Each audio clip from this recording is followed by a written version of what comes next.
Ellos estuvieron aquí miles de años antes que Colón.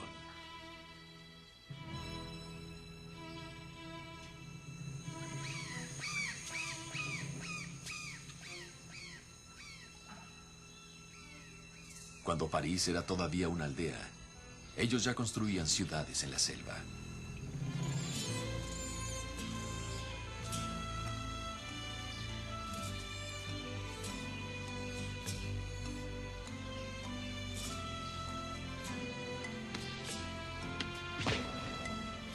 Jugaban un juego de pelota para vivir o morir. Planeaban sus vidas siguiendo las reglas de los cielos.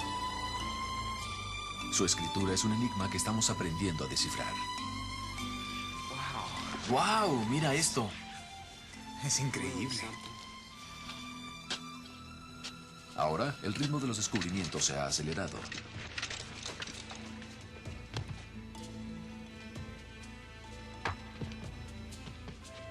Finalmente estamos descubriendo quiénes fueron.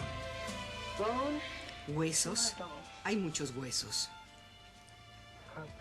Mira esto que está aquí. Ah, sí. Mira, es una especie negra de... Mira esto. Esto es una increíble obra de arte.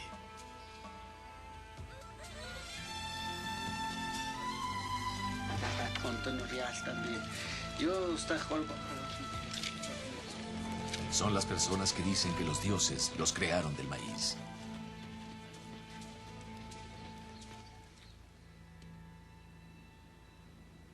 Ellos son los mayas.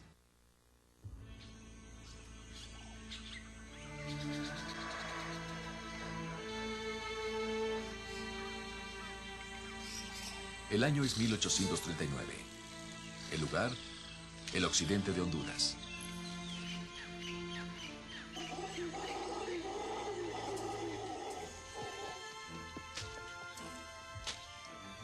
Un explorador americano llamado John Lloyd Stephens dirige una expedición que busca una ciudad maya abandonada, llamada Copán.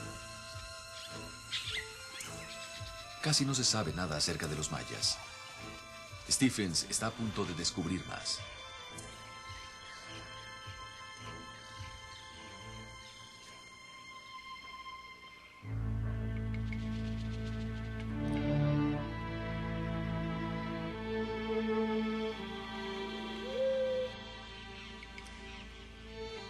Tapizados por miles de años de vegetación tropical, los elaborados templos y las rocas volcadas están dispersos a lo largo de kilómetros.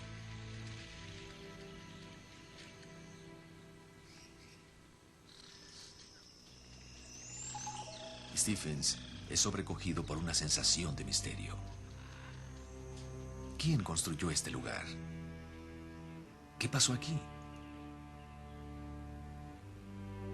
En los días siguientes, Stephens y el artista inglés Frederick Catherwood registran sus impresiones acerca de la ciudad en ruinas. Estaba ante nosotros como un barco despedazado en la mitad del océano. Sus mástiles eran añicos y la tripulación había perecido. Y nadie sabía de dónde había venido, ni qué había causado su destrucción. Todo era misterio, un oscuro, impenetrable misterio. Los siguientes 3 años, Stephens y Catherwood visitaron las ruinas mayas ya conocidas en el norte. En Yucatán, exploraron Uxmal y Chichén Itzá.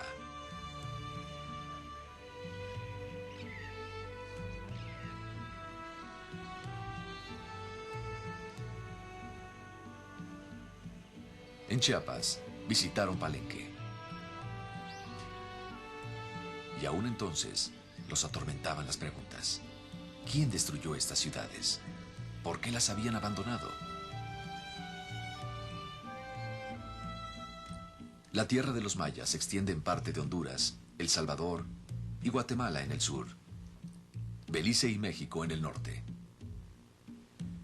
Estaba dispersa en cientos de reinos, cada uno con su propia historia. El corazón de lo que los eruditos llaman la civilización maya clásica se encuentra en las tierras bajas del sur. Es ahí donde tiene lugar nuestra historia, comenzando en el lugar donde se iniciaron las primeras excavaciones científicas, Copán.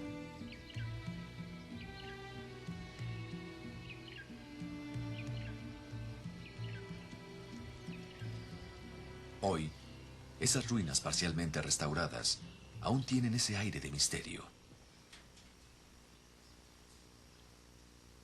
Bill Fash es el director del proyecto Acrópolis Copán. Copán fue una de las principales ciudades mayas. No podemos decir eso en términos de tamaño, ya que hubo otras ciudades que fueron más grandes, pero mientras estuvo en su apogeo durante unos 400 años, fue una gran ciudad. Tenían artistas increíbles, escultores, arquitectos, ingenieros, astrónomos, escribanos y mucho más. Así que si tuviéramos que compararla en nuestros términos culturales, si Tikal era como Nueva York, Copán era como París.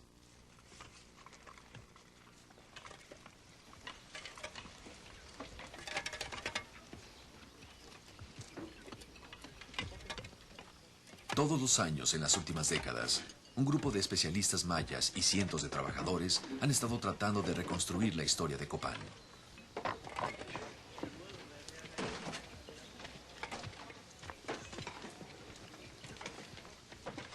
He observado que tiene dos La historia de lo que pasó aquí todavía se está descubriendo, piedra por piedra.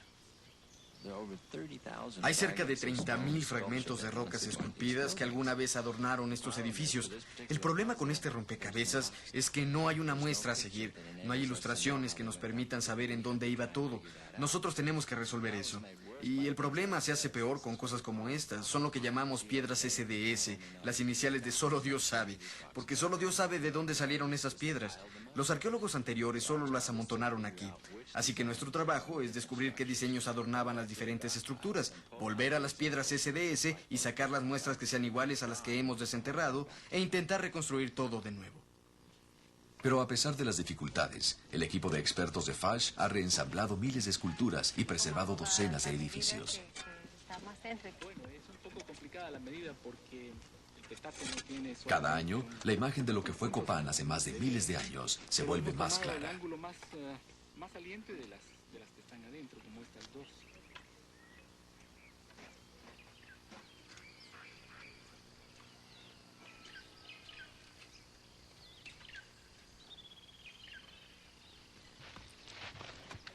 Muchas pistas siguen ocultas en los templos, donde la élite maya sepultaba a sus muertos.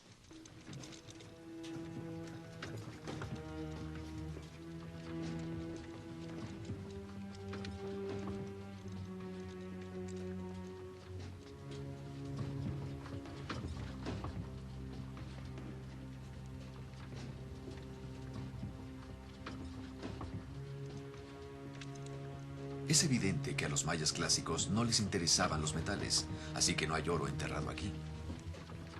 Pero a veces, algo incluso más valioso es desenterrado. Cuidado con el cable.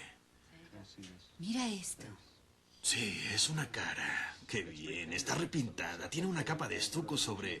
En 1992, Robert Scherer descubrió la tumba de un miembro de una familia real. Sepultadas con él, había varias vasijas. Hay un jeroglífico. Lo que hace que estas vasijas sean especialmente significativas son sus diseños pintados y la escritura jeroglífica. Son unas vasijas fantásticas, aunque no sé si podremos entender los jeroglíficos. Hace 40 años, solo podíamos leer algunos jeroglíficos mayas. Hoy podemos leer casi la mitad. Pero se necesita un experto. Hay otra vasija igual a... ¿Igual a esta? La de los pies en la tumba. Sí, pero es lo mismo. David Stewart es el hijo de los eruditos sobre los mayas y uno de los mejores epigrafistas del mundo. El poder leer los jeroglíficos ahora hace a los mayas un poco más normales, los hace más humanos, porque ellos tenían historia, eran personas que tenían preocupaciones por ellos mismos y por los eventos en sus vidas. Un tipo de escritura maya casi se perdió para siempre. Cuando llegaron los monjes españoles en el siglo XVI, encontraron cientos de libros plegables llamados códices, y rápidamente los quemaron. Hoy solo quedan partes de 4 códices, pero ellos han ayudado a formar nuestra manera de pensar acerca de los mayas.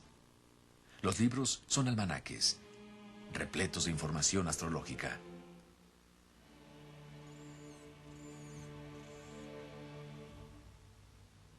Los hombres y mujeres que escribieron los almanaques eran escribas muy versados en astronomía. Utilizando unas matemáticas muy sofisticadas, ellos calculaban los movimientos del cielo nocturno miles de años hacia el pasado y miles de años hacia el futuro. Sabían que el universo se movía en ciclos, algunos muy largos, algunos muy pequeños. Incluso predecían eclipses de sol. Al parecer, ellos estuvieron fascinados por la relación entre el tiempo y los eventos en sus propias vidas.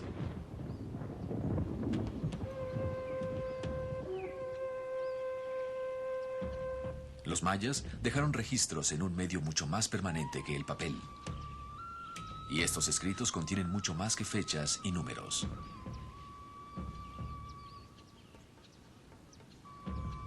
En estas rocas, los mayas registraron los eventos importantes en las vidas de sus gobernantes.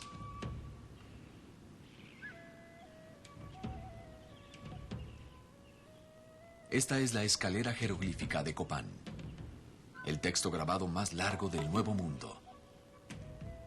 Pero los primeros arqueólogos la reensamblaron fuera de orden, así que hoy solo podemos leerla en segmentos. La especialista en esculturas, Barbara Fash, está haciendo un catálogo de 1200 jeroglíficos de la escalera. Algún día, esos dibujos podrán contarnos una historia más completa de los reyes de Copán. Esto significa plantar con una estaca en la tierra.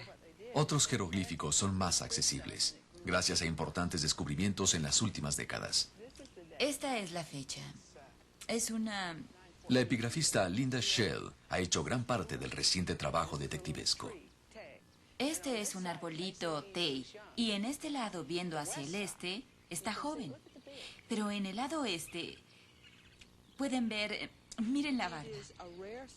Es algo raro que un pueblo desarrolle la conciencia histórica y que haga el registro de la historia una parte de lo que ellos hacen. En lo que estamos participando ahora es en la recuperación de historia perdida. Porque la historia americana no empieza en 1492 con Colón.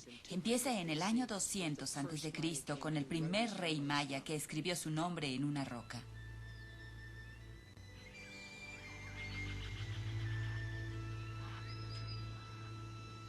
Mucho antes de que el primer rey escribiera su nombre en una roca, los mayas estuvieron viviendo en el fértil valle de Copán.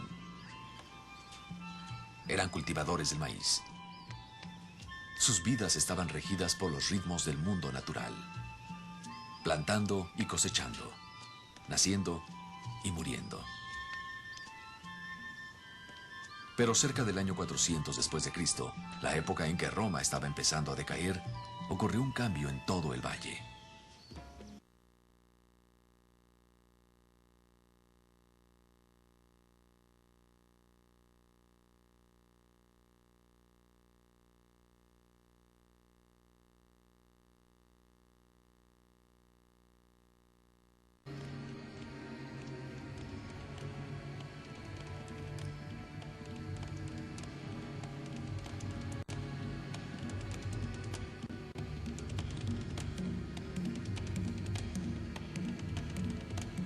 Con este acto de sacrificio, se abría una puerta hacia los dioses.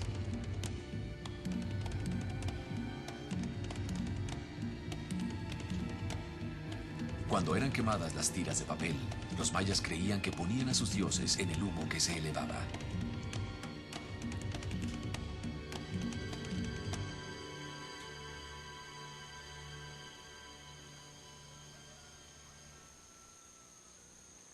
Hoy, los descendientes de los antiguos mayas siguen viviendo casi igual que sus ancestros.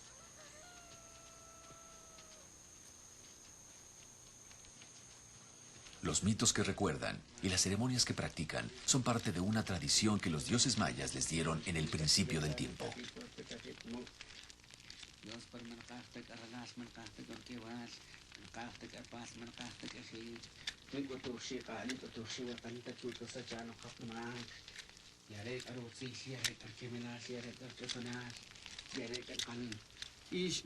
Casimiro Sagajao es un sacerdote maya que bendice los campos en la época de cosecha. Nosotros somos los cachiqueles. Somos descendencia de los mayas antiguos. Porque esa era nuestra religión muy antigua. Yo lo conocí, quiere decir que yo aprendí desde chiquito, porque siempre trabajaban los sacerdotes mayas con nosotros. Por sueño le cuentan a uno qué es lo que sucede.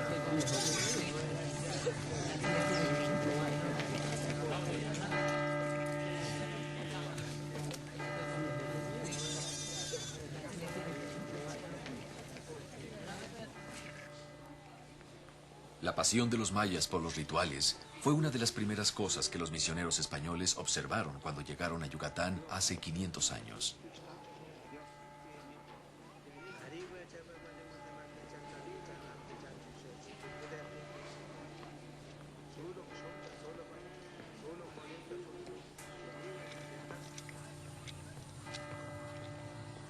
Cuando la Iglesia Católica prohibió las formas tradicionales de adoración, los antiguos ritos se hicieron clandestinos.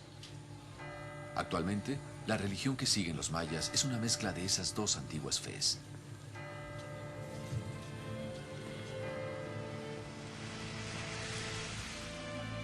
Los mayas se han aferrado tenazmente a muchos aspectos de la antigua cultura. En las sierras de Chiapas y Guatemala, sus trajes únicos no solo los define como mayas, sino que identifica el pueblo en particular en donde viven.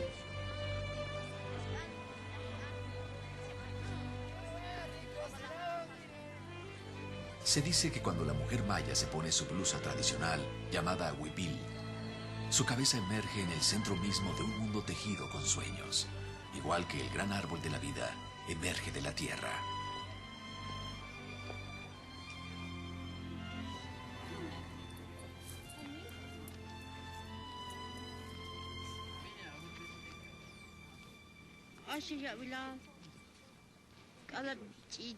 Aprendí a tejer cuando era muy pequeña.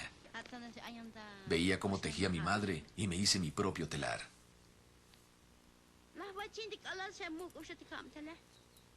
Entonces soñé que compraba hilo rojo e hilo negro también. Y llegó a mi corazón el cómo tejer el brocado y el cómo tejer el huipil. Eso me llegó al corazón en un sueño.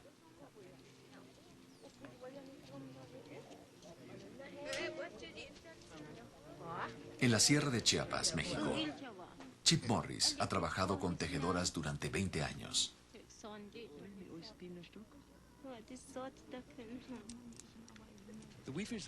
Las tejedoras siempre han dicho que sus diseños vienen desde el principio del mundo, es decir, desde el principio de su cultura. Cuando empecé a observar en la arqueología, en los relieves y las estatuas, las cosas que mostraban cómo eran sus tejidos, hay muchos que son totalmente idénticos a los tejidos de hoy.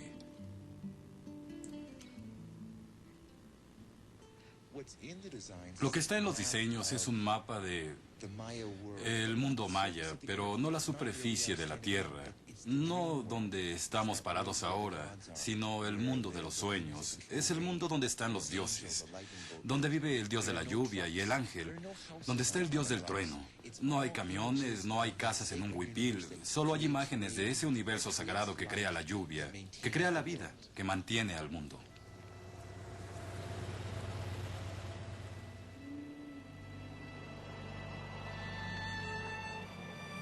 En un mundo donde la línea entre lo profano y lo sagrado es casi imperceptible, todo es más de lo que parece.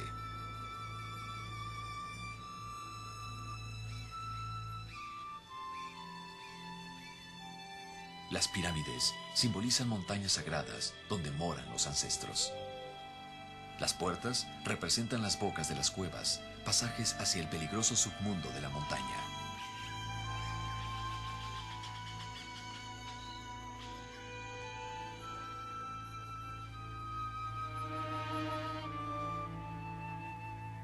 Los mayas pensaban que cuando morían se iban a ese submundo.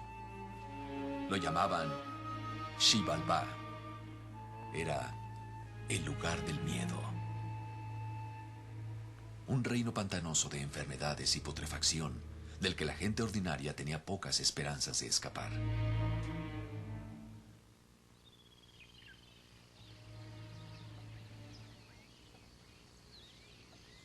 El cómo los mayas trataban a sus muertos se está investigando aquí, en una excavación a 200 kilómetros al norte de Copán. Estas son las ruinas de una ciudad llamada Caracol, que alguna vez fue un próspero centro administrativo.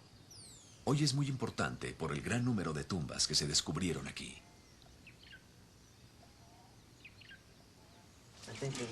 Creo que dejaremos las otras así, hasta que movamos las rocas. Está bien. Arlen Chase es un experto en cerámica. Diane Chase es una autoridad en huesos humanos. Tratan de entender cómo pensaban los mayas acerca de la muerte. Tendemos a pensar en las cosas en términos occidentales. Los mayas no eran una civilización occidental, ellos no hacían nada a la manera europea. Es muy difícil para nuestra sociedad el entender cómo vivían los mayas, porque nosotros no tenemos a la muerte viviendo con nosotros todos los días. No la ponemos en un cuarto de nuestra casa y la mantenemos ahí, pero los mayas esencialmente hacían eso en sus salas. Está bien. Esto es hermoso, Arlen. Es fantástico. Definitivamente tenemos una tumba real aquí. La gente ordinaria normalmente enterraba a sus muertos bajo el piso de sus casas. Las vasijas son lindas y están en buen estado. La élite era sepultada en tumbas. Este policromo de aquí está en mejor estado en el lado de atrás que en el frente. ¿Qué me dices de los huesos? Los huesos. Hay muchos huesos. Hay al menos 2 individuos cuyas cabezas dan al sur. Están en muy buen estado. Las piernas de alguien están en esta esquina. No son de ninguno de los 2 individuos. No son ni del hombre ni de la posible mujer. Es alguien diferente. No era inusual para los mayas el sepultar a más de un miembro de la familia en el mismo espacio. Quiero pensar que era más bien un mausoleo familiar, donde el abuelo moría y lo colocaban adentro primero. La abuela moría y la ponían adentro también. Pasaban varios años y tal vez el hijo o la hija morían. Tal vez hacían a un lado al abuelo un poquito, a la abuela también, y metían al hijo. Un poco más adelante, algunas personas más de la familia morían y finalmente el mausoleo tenía bastante material en huesos. Este tiene un anillo. Para los arqueólogos, los mausoleos son como cápsulas de tiempo. Los objetos sepultados con los muertos a veces daban fechas y nombres precisos. No puedo ver cuál es el diseño, pero tiene esos huesos adentro. Ellos ayudan a completar la imagen de cómo vivían los antiguos mayas. Creo que en el laboratorio lo sabremos.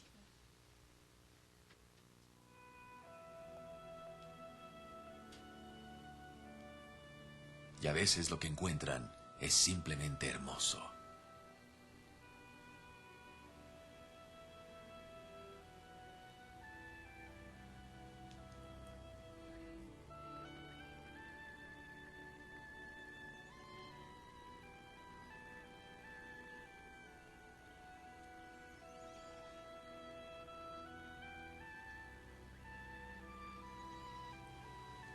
Igual que las tumbas de Caracol, los edificios de Copán contienen su parte de historia sepultada. Pero encontrarla ha sido a menudo una empresa muy difícil.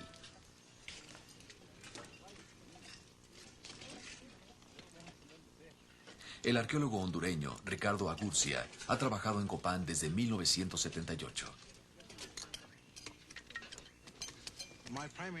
Mi principal interés era descubrir qué había pasado con esas personas. Eso es algo que es parte de mi herencia también, es algo que es parte de mi país. Y crecí, y bueno, no era muy joven cuando vine a estas ruinas por primera vez, pero me impactaron mucho. Y era un tema fascinante, había cosas que uno siempre se pregunta, como qué pasó en ese pueblo, quiénes eran ellos, y cómo hicieron las cosas que hicieron. En los últimos 4 años, Agurcia ha estado excavando una pirámide templo que podría decirnos más acerca de cómo vivía la gente de Copán. El templo 16 es una típica estructura real en términos de su construcción. Y en eso estriba el desafío de los arqueólogos. Para los mayas, ciertos espacios eran sagrados, así que construían sus templos uno encima de otro. Los trabajadores derrumbaban los niveles superiores de una estructura existente, cubrían lo que quedaba con un relleno y construían una nueva estructura a su alrededor.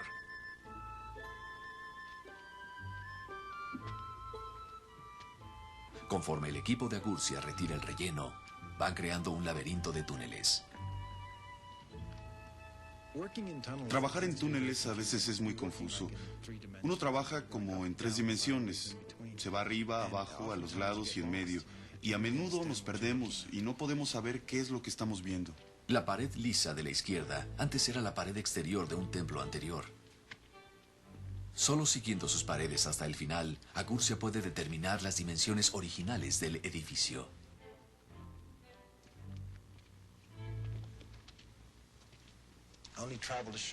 Solo avancé una corta distancia y encontré otra pared. Esto va más allá, hacia el sur. Así que intentamos ir hacia arriba para ver si teníamos la parte baja de una subestructura o la parte alta de ella, y empezamos a subir. Y pueden ver aquí las terrazas subiendo de lo que fue una pirámide muy grande. Ha subido hasta donde hemos llegado, 8 pisos de altura, y cada uno reduciéndose y subiendo más.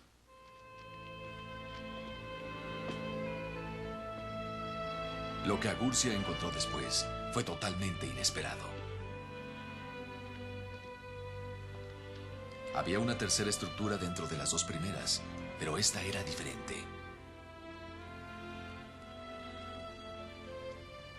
El edificio que Agurcia llama Rosalila estaba perfectamente preservado. La tierra suelta fue removida, exponiendo una serie de máscaras gigantes todavía de tintura original. La mayoría de las máscaras que encontramos antes eran quizá de 1 metro o 2 de altura y tenían un ancho de hasta 5 o 6 metros. Pero estas máscaras siguen creciendo y creciendo. Y hasta el momento no hemos encontrado el final de ellas. Hola, compañero. Hola, ¿cómo estás, jefe? No habías venido hace mucho tiempo, ¿eh? Wow. ¿Puedes creerlo? Pintura roja por todas partes. Sí, tenemos mucha pintura. Estamos bajando hacia la moldura y encontramos 2 aves. Tenemos una a la izquierda, está viendo hacia el norte, y creo que tenemos otra. ¿Ves? Tiene su pico doblado sobre el ojo, todas las plumas atrás de él.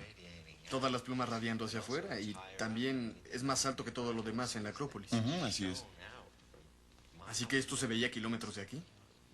Sobresalía a todo. Es fantástico. Adornada con esculturas brillantemente pintadas, Rosalila fue alguna vez el punto más alto de Copán. Enmarcando la puerta central, 2 aves gigantes ven la Puerta del Sol. Arriba de ellas, serpientes ondulantes extienden sus cuerpos hacia el cielo. Para los arqueólogos, el cuidadoso tratamiento dado a Rosalila plantea una pregunta.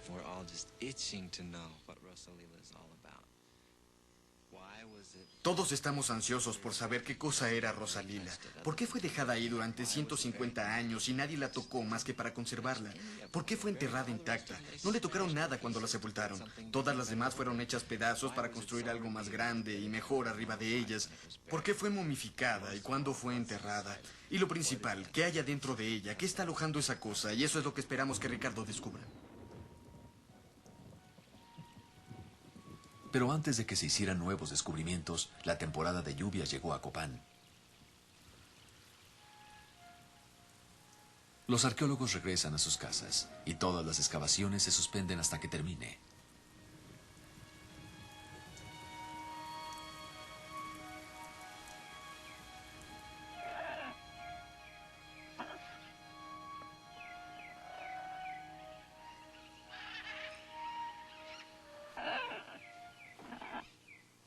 Casi 6 meses después, las lluvias terminan. El cielo se aclara. Por fin, la excavación del Templo 16 puede ser reanudada.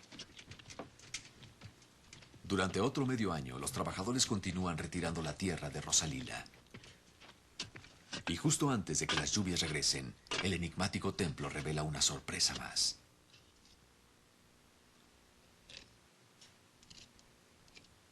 En un pequeño hueco encontrado en un portal, Agurcia encuentra algo sepultado hace 1300 años.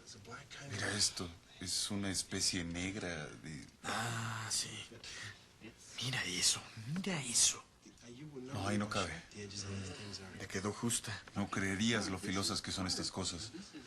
Mira la forma, esto es arte. No son solo rocas que tiraron aquí. Es una verdadera obra de arte. Lo que habían encontrado era un haz de cuchillos cincelados en un material especialmente sagrado. Pedernal, la piedra del fuego. Probablemente fueron usadas en ocasiones ceremoniales y las caras podrían describir ancestros reales o víctimas sacrificadas.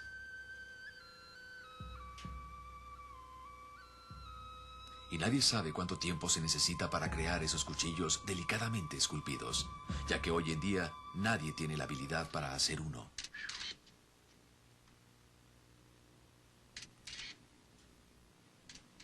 En total, se encontraron 9 de ellos en Rosalila, quizá correspondiendo a los 9 señores mayas de la noche.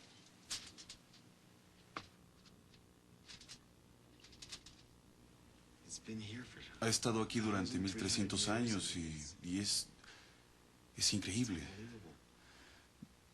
Es una hermosa obra de arte, porque la finura, el trabajo en ella es increíble. Y yo me siento increíblemente privilegiado. Lo que pasa es que uno está concentrado en su trabajo y tratas de no olvidar que hay que tomar fotos, tomar medidas, y a veces uno se olvida de pensar en esto, de pensar en el hecho de que fueron seres humanos los que hicieron esto hace mucho tiempo y que cuando lo hicieron era muy importante para ellos. Estoy conmovido y emocionado. Es una sensación especial que no pasa todos los días.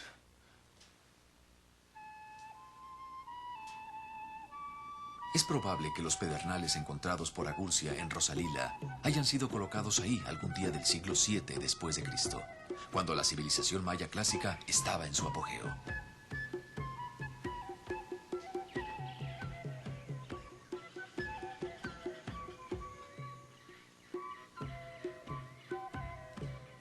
En muchos reinos mayas hubo un auge en la construcción de nuevos edificios. Algunas ciudades estaban incluso conectadas con caminos y el comercio entre ellas era próspero.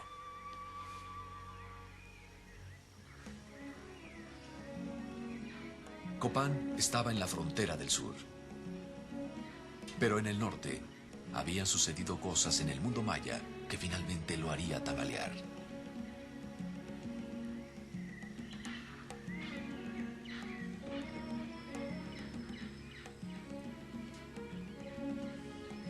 Tikal era una de las más grandes ciudades mayas, un centro urbano tan próspero que era la envidia de sus vecinos. Tal vez era inconcebible para los reyes de Tikal que cualquier otro reino presentara una amenaza. Pero en la primavera de 562, Caracol atacó Tikal y la derrotó. Durante los levantamientos que ocurrieron después en Tikal, los miembros de la familia real huyeron hacia la selva y establecieron su propia ciudad. Hoy, un campamento base de investigación marca ese punto. Lo que una vez fue la gran ciudad de 2 pilas, ha sido una vez más recobrada por la selva. El esfuerzo por reconstruir una imagen de su dramático ascenso al poder está siendo dirigido por Arthur Demarest. Lo que él ha descubierto está cambiando la manera de pensar acerca de los mayas. Hace 40 o 50 años pensábamos que los mayas eran una sociedad teocrática, amante de la paz, cuyos reyes eran unos sabios que estudiaban los movimientos de los planetas y que vivían en su mundo propio. Ahora sabemos, por unos jeroglíficos descifrados recientemente y por excavaciones como esta, donde encontramos fortificaciones, que los mayas eran pueblos muy violentos, uno de los más belicosos en el Nuevo Mundo, y que constantemente estaban trabados en guerras, batallas de sucesión dinástica y pleitos mundanos.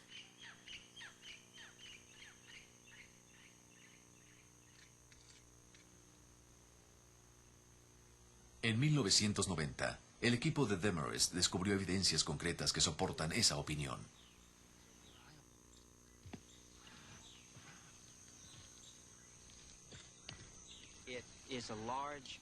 Este es un texto jeroglífico perfectamente conservado, y en él se habla de una serie de guerras, batallas y conquistas que involucran a los grandes actores, Tikal y Dos Pilas, peleando entre ellos, y se registran los resultados.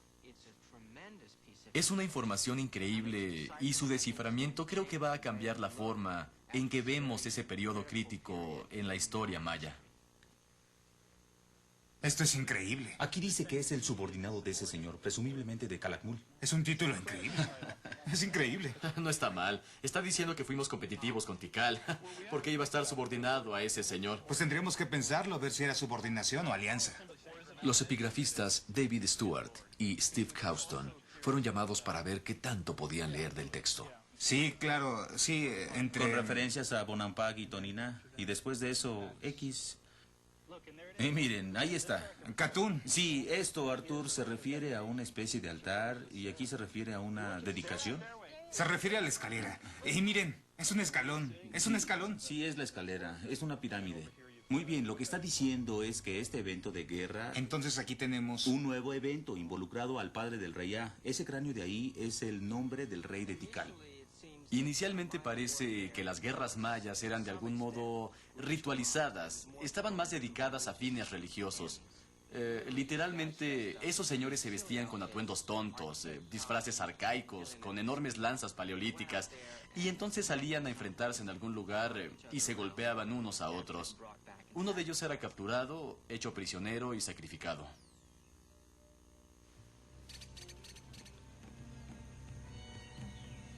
Lo que los jeroglíficos parecen confirmar es que en alguna fecha del siglo VIII después de Cristo, guerras ritualizadas dieron paso a campañas de expansión. Los reyes de Dos Pilas atacaban pueblos a lo largo del río Pasión y por lo tanto tomaron el control de una importante ruta de comercio. Parece que hubo un cambio en las guerras que condujo a una intensificación y a un cambio de conflictos a conquistas, en las que se absorbían los territorios de otros. Esto parece que de algún modo se salió de control y empezó una carrera armamentista. Atacar centros se volvió aceptable, atacar las bases de población o quemar templos, esa clase de cosas.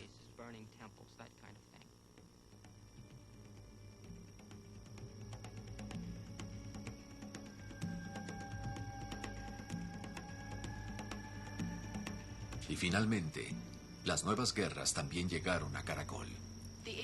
En el siglo VIII y el siglo IX en Caracol y en toda el área maya, fue una época de tremendos cambios y de muchas guerras.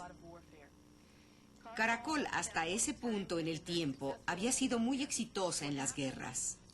Lo que pasó, eso es lo que creemos, es que durante ese tiempo no solo era cuestión de derrotar a una civilización vecina y agregarla a su reino, sino tomar grandes cantidades de prisioneros para sacrificios. Creo que la gente estaba muy asustada.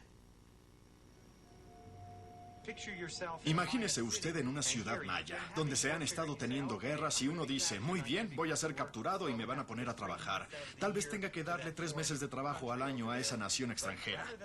Pero en lugar de que pasara eso, había esos ejércitos merodeadores que venían, se llevaban a todos los hombres y en lugar de llevárselos a trabajar a los campos, ellos les cortaban las cabezas y las clavaban en estacas y hacían grandes plataformas de cráneos. Eso causaría terror en usted. Eso era suficiente para decir, Dios mío, vámonos de aquí.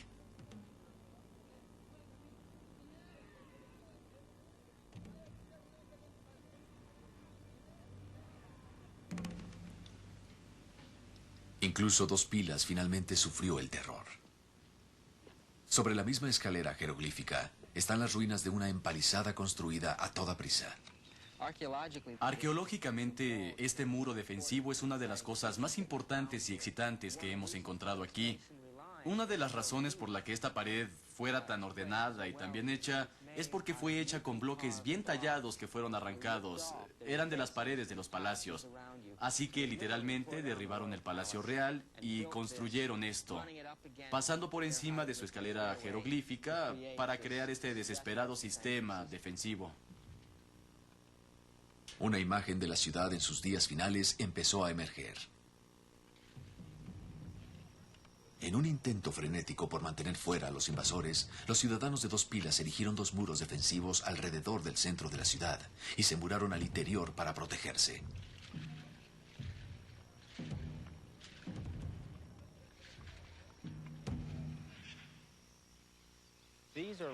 Estos son cimientos de plataformas que alojaban chozas que llenaron la plaza ceremonial central, aquí en Dos Pilas en la época del sitio y el desplome. Y esto indica que la desesperación en aquellos momentos finales de este gran reino y que su caída fue tan completa que en ese momento tenían a la población viviendo dentro de la plaza ceremonial, bajo los elevados templos, bajo los monumentos de todos los grandes reyes. Es casi como si se tuviera a la población viviendo en los jardines de la Casa Blanca, aguantando en el final de la caída de la civilización americana. Eso sucedió aquí, en ese momento del tiempo.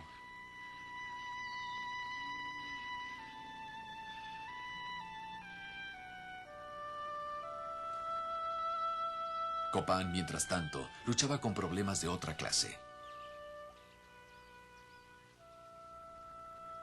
Cuando uno de sus gobernantes más poderosos es capturado y decapitado, la fe en la autoridad divina de los reyes se tambalea.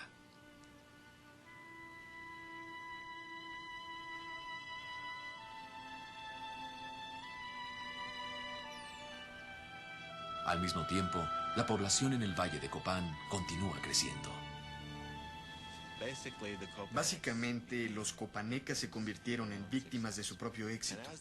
Y conforme la ciudad crecía y se hacía más vibrante y más atractiva, todo este hermoso y fértil valle lluvioso se cubrió de casas.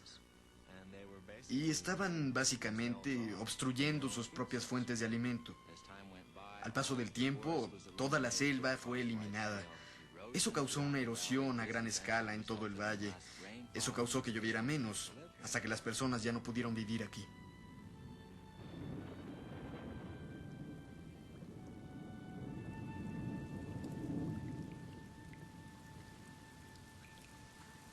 Eso fue a mediados del siglo VIII. En todo el sur del mundo maya, el poder de los reyes estaba menguando. Las enfermedades y el hambre se hacían comunes. Los mayas empezaron a salir de las ciudades. En Europa, el oscurantismo estaba por terminar. Aquí, en la jungla, apenas estaba comenzando. Lentamente, una por una, las grandes ciudades del sur son abandonadas. En 761, el rey de Dos Pilas es capturado y asesinado. A partir de ese momento, ya no hay inscripciones jeroglíficas aquí.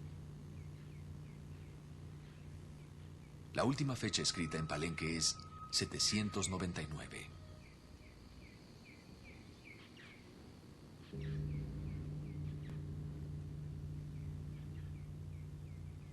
Veinte años después, Copán enmudece.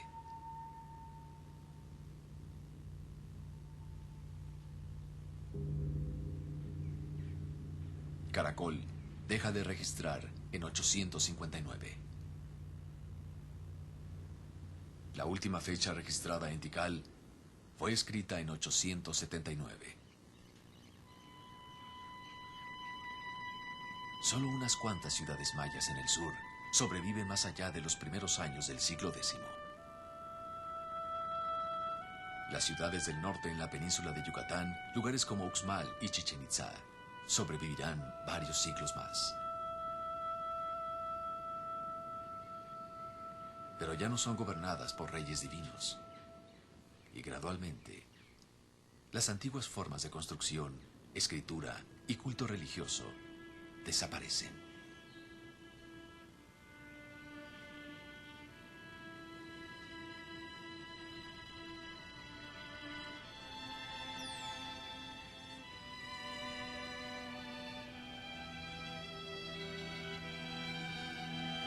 La civilización maya clásica llega a su fin.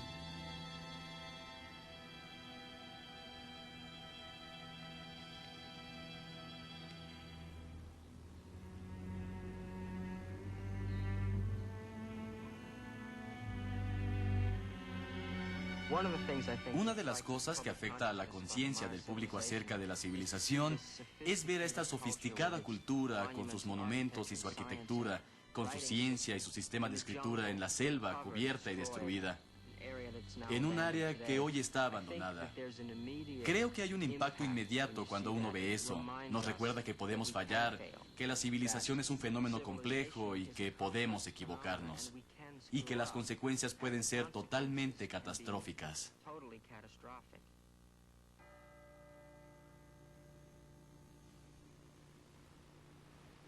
Sin embargo, aunque la civilización maya clásica pudo haber desaparecido, el pueblo maya sigue aquí.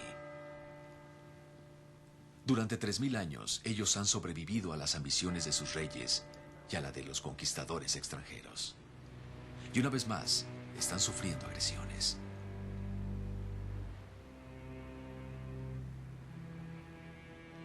En Guatemala, durante los últimos 30 años, los mayas están atrapados en medio de una guerra civil que ellos apenas comprenden. En ese tiempo, 100,000 mayas han sido asesinados y otros 40,000 han desaparecido. Nadie puede contar el número de viudas y de huérfanos. Y a pesar de todo, siguen resistiendo. Continúan tejiendo sus huipiles y sembrando su maíz.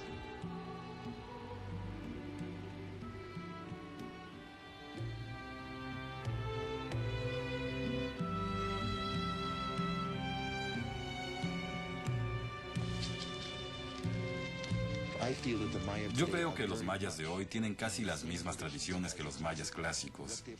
Lo que han perdido es esa gran envoltura, esa capa de nobleza. Y se la quitaron ellos mismos. Básicamente le dijeron a sus reyes, se acabó. Aquí ya no tienen trabajo y continuaron viviendo sus vidas. No me gusta cuando la gente habla del derrumbe de los mayas, porque nunca se derrumbaron. Evolucionaron, pasaron por muy malas épocas, buenas épocas, tiempos difíciles, pero aún están con nosotros. Siguen manteniendo sus costumbres, siguen manteniendo la forma de organizar sus sociedades, y es emocionante ver cuánto del antiguo estilo de vida maya está todavía vivo.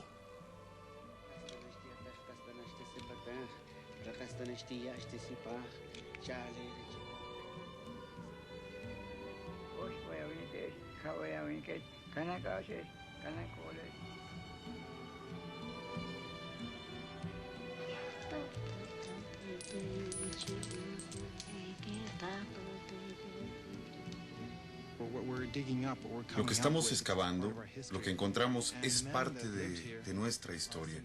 Los hombres que vivieron aquí son algunos de los hombres más grandes que hemos tenido. Y es un hecho que estamos conociendo más y más sobre la vida de estas personas, más de lo que creí que fuera posible. Creo que si alguien me hubiera dicho que llegaríamos a saber lo que sabemos hoy de los mayas de Copán, creo que yo no lo hubiera creído. Lo que está pasando ahora es que los hombres que hicieron estos lugares, hombres como Jack Pack o Pájaro Jaguar o Pacal, están recuperando sus voces, se están haciendo reales para nosotros y están diciéndole a la gente del siglo XX quiénes construyeron este lugar y por qué, y cómo sentían y cómo pensaban acerca del mundo. Ya no son unos personajes anónimos.